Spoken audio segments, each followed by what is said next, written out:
Resort, Boardwalk, Restaurant and Lounge, and Chamber Board.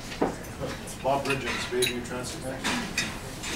Kevin Leahy, Cedar and Small Business Development Center. John Rail, Seaside Visitors Bureau. I'm Rich Parker, financial consultant with LPL Financial and One Up Federal Credit Union. And you are, you get to introduce yourself. Yeah.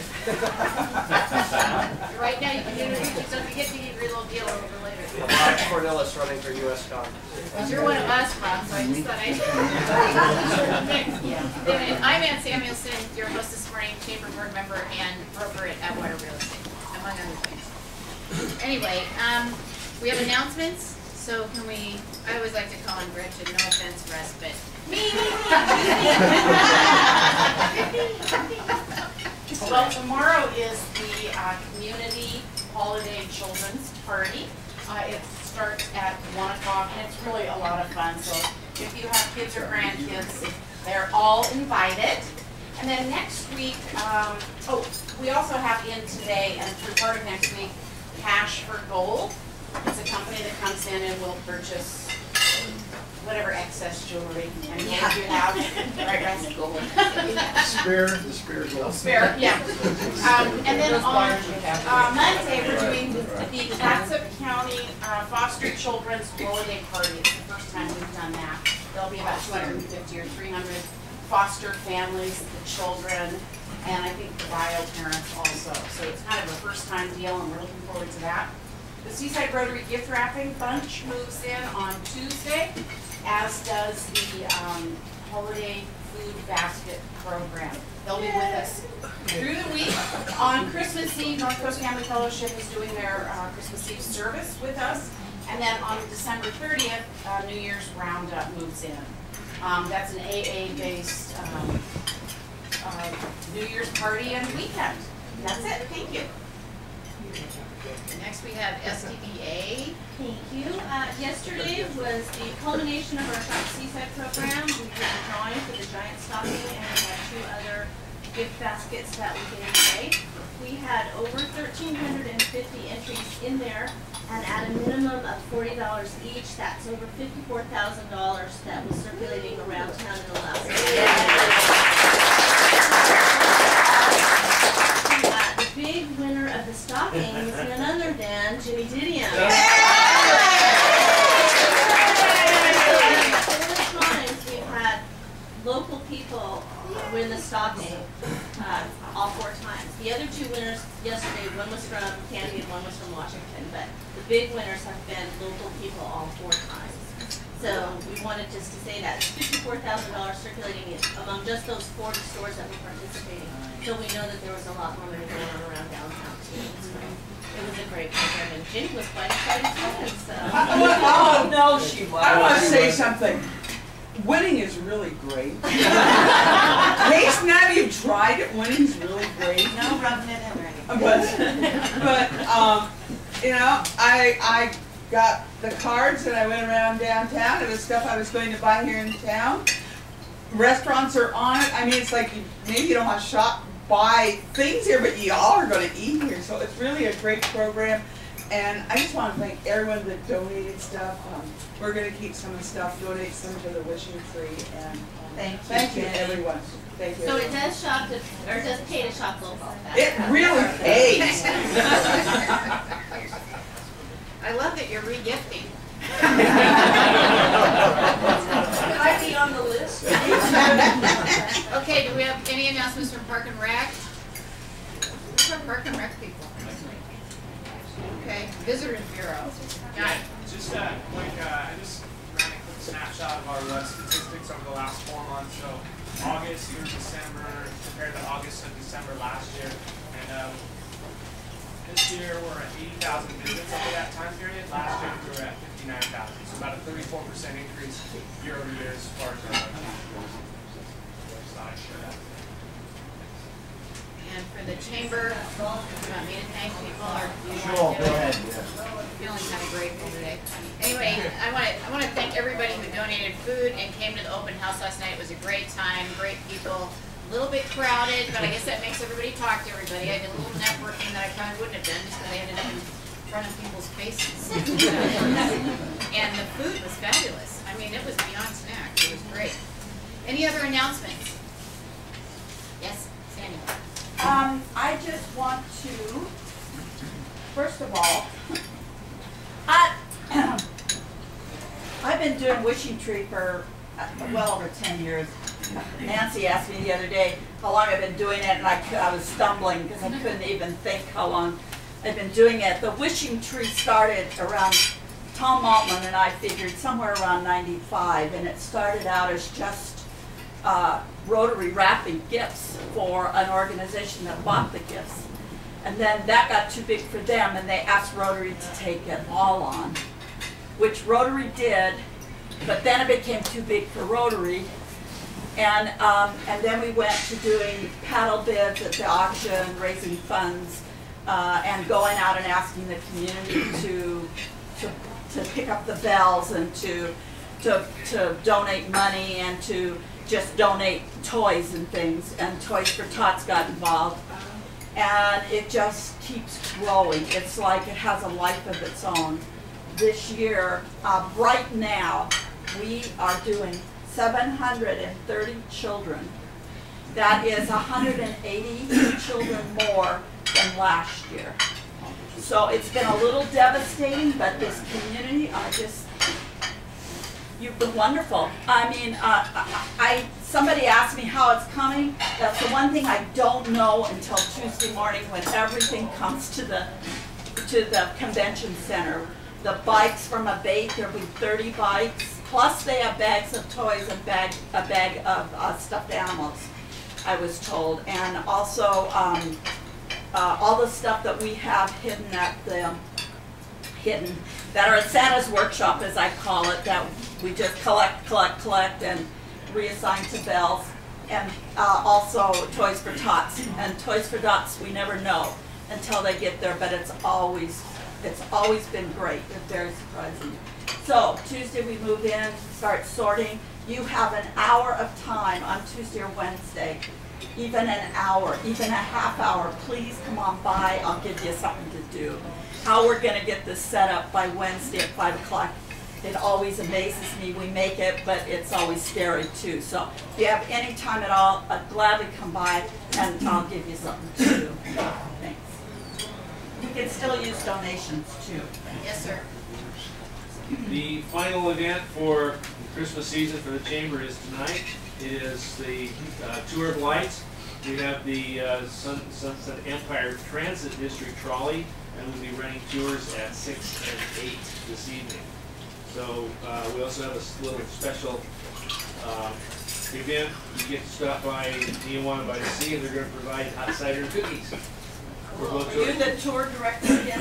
Yeah, I'm the tour director. Oh, scary.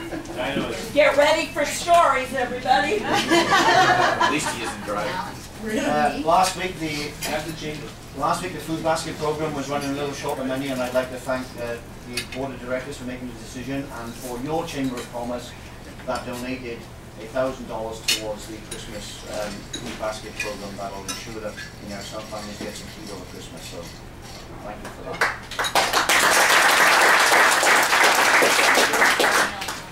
Anything else before we, yes? I just wanted to say that we're going to be wrapping up venues, which if you have a meeting place and want it to be marketed thoroughly, please get a hold of me. And then we're going to be starting in on the Seagull Pride.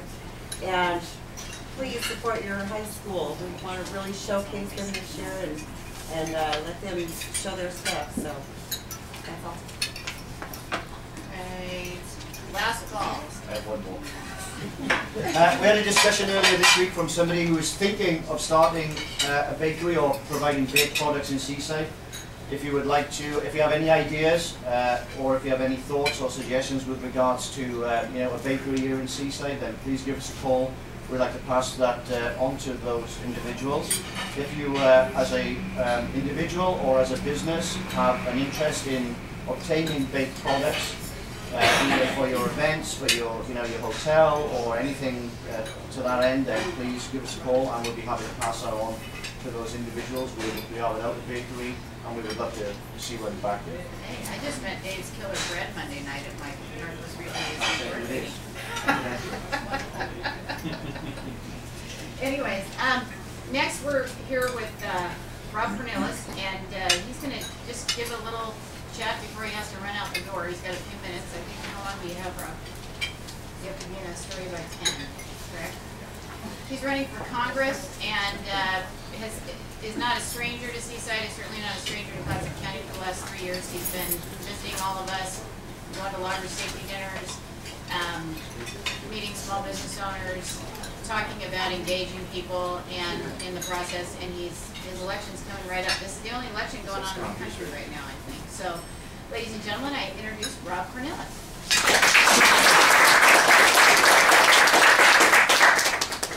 Actually, last time I was with you was the beer garden, wasn't it? Yeah. Yeah. That was the last time. Yeah. Recognize some of you at the beer garden. You look a little more responsible right now. But it's a pleasure to visit with you. There's a lot to say. We don't have a lot of time, but there's a lot I'd like to say. Probably some questions you may have, or comments you'd like to make to me. I'd like to just start off with a question, though, if I could. Let's kind of flip it on you here. Let me ask you a question. How many of you wish that Congress would work together to get things done? How many of you believe that right now partisanship is preventing that from happening? Okay? For those of you who didn't look around, that's most of you. The vast majority of you raised your hands on both questions. Well, a lot of people that I speak to about our campaign, almost everybody as a matter of fact, says to me something it's very universal. They say, if we elect you, will you go back to Congress and actually work with people to get stuff done? And I say, yes, I will. I pledge to them, and I'll do that. That's one of the reasons I'm running, because I don't think it's happening today. Even this morning, our campaign released a statement from me, and that statement was all about the fact that Senator Wyden, Ron Wyden from Oregon, partnered with Congressman Paul Ryan of Wisconsin yesterday, and together they put out a concept on how we can actually make sure Medicare is there for our seniors, not just today, but for generations to come. And my statement this morning was applauding the two of them for coming together, working together, regardless of party differences. And so my challenge to all of you, before I'm sure you're going to challenge me with questions, my challenge is, if you want people in Congress to actually do something productive, then will you start that mindset right here at home by looking how we can work together regardless of our political differences, and make it start with this election? Specifically, some of you probably would be hard-pressed to vote for a Republican because you just don't do that. You haven't seen a Republican for a long time, maybe that you could support. And so because I may have the wrong letter next to my name, you've already decided you're going to vote some other way. But ladies and gentlemen, at the risk of sounding as though I'm lecturing, how can we expect members of Congress to come together and listen to each other if we back home have a closed mind or closed ears to that which the other side may be saying or suggesting? And so I'm very excited because my campaign has generated bipartisan support all over this district. It starts with 20 mayors. 20 mayors within the 1st District have come forward to endorse me. It's about 2/3 of the mayors.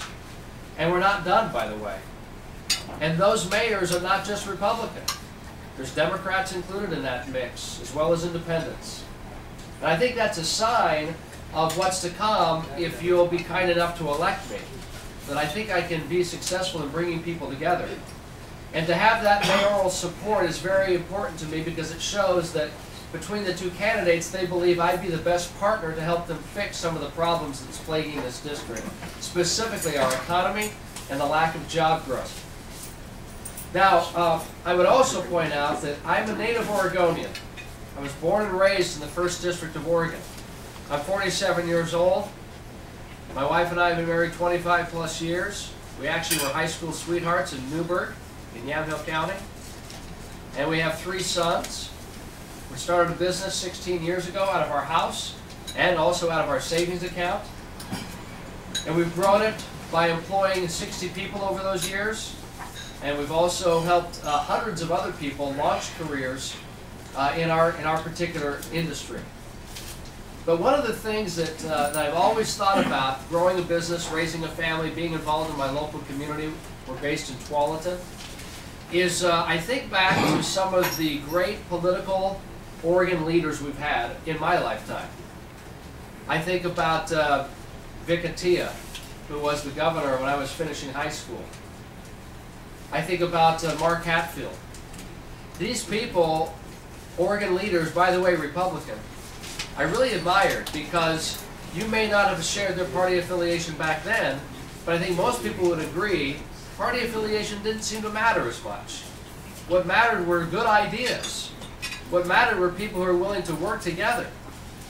Now, that doesn't mean they don't have disagreements. Doesn't mean that they're not going to debate heartily about issues. They should. That's what the American process is about. But eventually, you knew Vic Atiyeh was looking after our state. That's why he was so successful bringing companies to Oregon and growing our economy. That's why Mark Hatfield was someone that you knew as a compassionate individual. You knew he didn't care what your party affiliation was. He was going to look after our interests as well.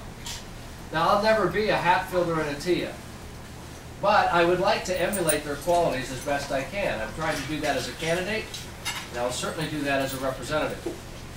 As I said, the number one issue facing our state right now is our economy. It's job creation. It's not something we like to admit, but we are now going on 15 straight years being above the national average in unemployment. Despite these wonderful resources we have here, natural resources, human resources, despite where we're located, 3 port cities within our district, 2 navigable waters, the Willamette and the Columbia, all the innovation, we should be able to do much better than being above the national average in unemployment. So obviously, if we continue to think like we've always thought, we're going to continue to get what we've always got. We've got to think differently. And I've laid out 3 things that I believe we should be doing back in Congress so as to help locals, local small business owners, like I presume most of you are. If you're not an owner, you're an operator. How can we help you back in D.C. so that you can do what you do best? That is produce valuable products and services, bring people on in your environment to help you do that. In other words, hire, open up new markets for you so you have more customers, more prospects. Here are the 3 things. And by the way, these are bipartisan ideas. They're not dependent on me having the majority in the House. I can get these things done with willing partners in Congress, and there's a lot of them. 1, we have to create a simpler, fairer, and more predictable tax code for our country. As a small business owner, I can tell you that it's very difficult for me to navigate through the tax code year after year because it's been written by lawyers and lobbyists, and frankly only understood by those who can afford them, which is typically the mega corporations. And I don't think any of you belong to any of those right now. Now, why does it need reform? Because frankly, there are too many loopholes in the tax system that only the mega corporations can take advantage of. And they are. They're making profits off the tax code. Meanwhile, small businesses in Seaside and throughout the district of, in Northwest Oregon, we're carrying the bill for this thing. Not to mention the consumers, the middle class here. Because we don't get that kind of advantage. And creating a simpler tax code is something that even Ron Wyden is talking about in Washington, D.C., and he's taking some heat for it among his own party members. Just like he is right now for trying to suggest ways of making Medicare, something that will last for generations to come. I said, who did I say? Ron Wyden. Yes, I'm sorry, Ron Wyden, if I didn't say it correctly. And the other thing that we do to simplify the tax code is we lower rates across the board so that more money is put into the middle class pockets, into small business pockets. I'm very happy to tell you that last week I got the endorsement of the National Federation of Independent Business, which is primarily the voice of small business in America, because they see me as one of their own, one who's had to meet a budget, one who's had to and been able to meet a payroll for 16 straight years, one who knows what it takes to create a job and also who's seen what it takes to constrain a job. That's the kind of background experience that we need more in Congress. So tax policy is absolutely critical to your future success. I get that. And I would add, in a bipartisan way, this has been done before. This is not rocket science. In 1997, you'll recall, we had a Democrat president and a Republican Congress that came together, balanced the budget, simplified the tax code at the time, and we had a surplus in our country, and unemployment was down around 4%. And innovation was rampant. The second thing we have to do, especially in the 1st District, is we have to be recognizing that opening up new markets for Oregon businesses is what will grow jobs. Those new markets are not just local, obviously, which is more of a local state issue in most cases, but not only domestically, but we have to open up new markets internationally. I believe that we have some of the greatest products and services the country produces right here in the 1st District. I've got tons of evidence of it. And I'll just talk about the household name brands that you all know. Intel. We have the largest contingent of Intel employees in the world right here in our district. 80% of their revenues come overseas. Those 16,000 employees depend on international markets to earn a living, to feed their families, to contribute to their communities, to put resources into their schools. Nike, Columbia, ESI, Tektronix, and so many other companies just like them in this district. Now, I don't propose trade at any cost. I propose that we open up markets through trade agreements that both sides adhere to. And when the other side isn't playing by the rules, you've got to hold them accountable. And the third thing we have to do is we have to recognize that until the federal government balances its budget, the American consumer, the American business, investors who would want to invest in our country are not going to have confidence in government. And if they don't have confidence in what government's doing or what government may be doing down the road, they all sit on their hands. They refrain from engagement. And that's a problem for our economy. Now, I don't propose a balanced budget amendment tomorrow. Here's why. Practically speaking, it's going to take some time to get states to ratify that which Congress wants to do. And then, if you were to engage it immediately, what it would require us to do, because we're running a $1.3 trillion deficit this year, is we'd have to spike taxes dramatically during a tough economic season, and I don't think that's wise or prudent, and/or you'd have to drastically reduce services, whether it be entitlements, whether it be our national security, etc. That's not a good recipe under this current economic condition we're facing today.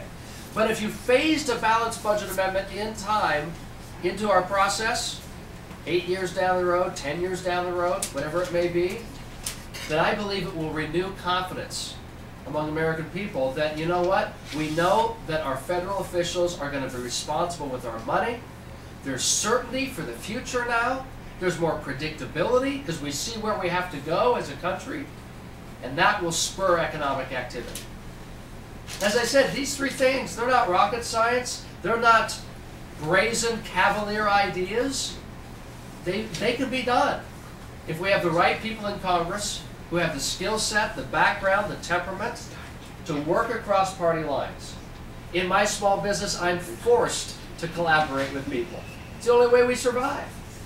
Because we have a very diverse set of clients all over the country. And even my employees are diverse. So if I don't know on a daily basis as a small business owner how to solve problems, I wouldn't be in business for 16 years. I wouldn't be doing business with 400 clients around the country, even overseas. That's my background. I think it's, quite frankly, suited for what we need today, not only in Congress, but in the 1st District. So I'd be happy to answer any questions about anything I'm saying, anything I'm not saying, curiosities that you may have, comments that you'd like to make that would help me better represent this part of our district, because I will tell you before I let you raise your hands, I've made a commitment that if you'll be good enough to put me in this seat to be your representative, we're going to have an office on the North Coast. We've never had, to my knowledge, our congressional representatives set up an office here on the North Coast to be easily accessible, to hear the concerns, to be able to more freely and quickly service the needs of people here, Seaside, Cannon Beach, Astoria, Warrenton, Clatskanie, etc. And that's what I intend to do. So, love to hear from you. Al, hi there. Hi. I would agree with all of your analysis, but I think that from a personal perspective, even at the most basic and fundamental level, there is a lack of trust with the people in Washington. They have special rates for their credit cards. They have the best healthcare system in the whole of the United States, and then tell others that they don't deserve the same. They set up special districts for transportation so that they pay less in a taxi than anywhere else in Washington because they put a ring around it. You know, the list goes on and on and on. And so, you know, I would ask that as much as we change all of the other things as well, that is something else that we also need to change, where they provide, you know, laws. They don't get speeding tickets, so they pass their own rules that they don't expect anybody else then to you know, have the same, or for that matter, that they live outside the normal life that everybody else does. That's a comment. You know, he's giving me some direction here. I appreciate it, Al. I'd like to just comment myself on what you're saying. First of all, I don't know all of that stuff that you just shared with us. I do know there's a lot of things floating out there that may be true, maybe not be true. But I think one thing you need to know about me is that you know, prior to running in the last cycle, 2010 election, I had no aspirations to run for Congress. And quite frankly, I had no aspirations to run for public office. I was too busy running a business and raising a family. My wife, when I told her what I was thinking of doing about 2.5 years ago, and basically had to get permission, she said, she who's known me for 30 plus years, she said, where did that come from? The fact is, I like my current job, but I think people like you and I have to step away from that, maybe which is comfortable, and go back and actually be a public servant, because that's an oxymoron anymore. I do think, though, we have a choice, Al, in this election, in this district. Are we going to put someone back there who's a small business owner, you know, who started this thing out of his back pocket, who's employed people, or are we going to put a political insider in this seat? Someone who the establishment is backing. The fact is that the establishment in Washington, D.C. has already dedicated $1 million to run negative ads against me, because they don't like the fact that I'm breaking up the status quo. They don't like the fact that, that I'm not part of the elite political system. So, you know, if you, and I'm saying to all of you, if you want to reward negative attack ads, if you want to reward people in Washington, D.C., special interests, determining what happens in the 1st District, then support it. Vote for that.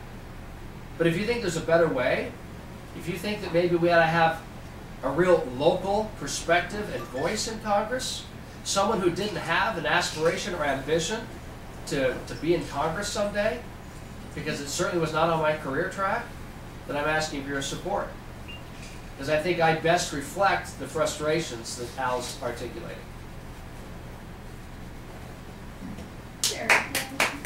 Thank you, Coral. I'm not buying your breakfast, Coral. Well, I thank you again for permitting me to be here today. I do apologize I need to run, but part of coming to the North Coast whenever I come is to see as many people as possible, and to hear as many people, and to share my views and to get their views. I would just leave you with one last thought. This special election begins in less than 3 weeks when ballots go out, or about 3 weeks from now, I should say. It's game on right now. And I know that we're all very excited about next weekend with the holiday, having family and friends around us. But I just will commit to you, I'm running very hard through the tape on this thing. This election matters. This is a chance for Oregon's 1st District to send a message to the rest of the country. We're tired of the status quo. We're tired of the same old, same old. We're tired of political insiders dictating things. We need a small business owner who understands what we're going through back in Congress to be our voice, to be our champion. So please, if you believe the things I'm saying, if you believe in what I'm trying to do, support it. You've got ways you can get on my website and learn more. You can contribute, send $10, $25, $100, so we can get this message out in the last remaining days, or be a volunteer. If you want to be a volunteer right here in Seaside, get in touch with our office. We'll tell you how you can do that after you're done wrapping gifts. Okay? Thank you. Thank you very much. Appreciate your time.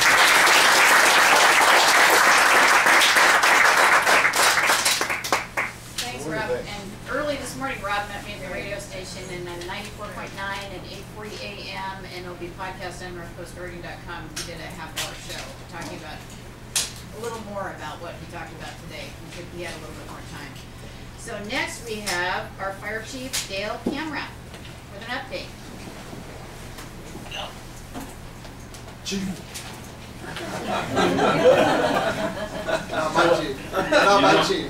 You know you really shouldn't be doing those things, aren't you? I know. I'm just signed up for your class. Paybacks are bad, buddy. Hey Chief, I just want to mention the last fire call I ever went on, Seaside with there before Get